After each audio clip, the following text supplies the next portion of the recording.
Okay, everybody, we're going to evaluate some expressions, which is very easy using Desmos. You just have to know how to use the calculator. First thing I'm going to notice right here is this fraction bar.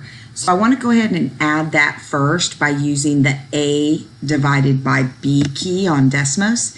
Then I can go ahead and start putting the numbers that belong on top, which is 7 plus 3 and squared.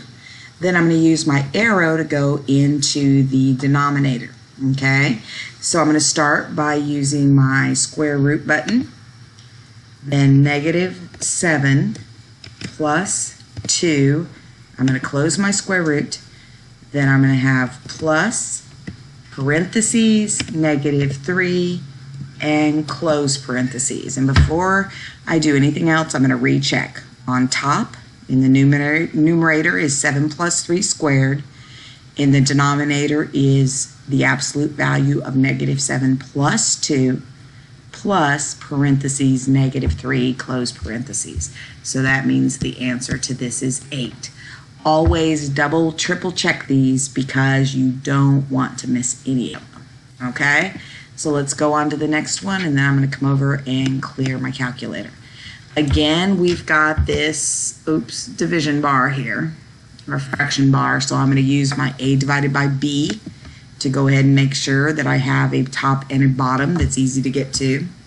5 squared minus, and then I have the absolute value of 25 minus 18. I'm going to close that absolute value, use my arrow to go into the denominator. 9 minus 3, then I'm going to check it. 5 squared minus the absolute value of 25 minus 18, which is in the numerator. Then the denominator was 9 minus 3. That means my answer is 3. You know I keep saying it, double, triple check, because you don't want to make a mistake and miss these. All right, here's one more, I think. So let's come over to my calculator.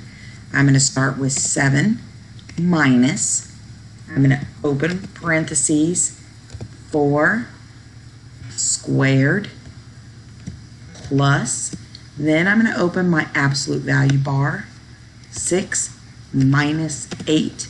I'm going to close it, and then I'm going to close my parentheses. I'm going to check again.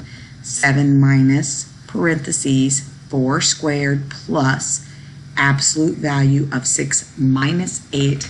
That looks right, so I know my answer is -11. With these, you just have to be careful. You just have to double check, and if you do that, you're never going to miss any. Desmos is your friend. All right, so that was part 5, and let's go on to our next video.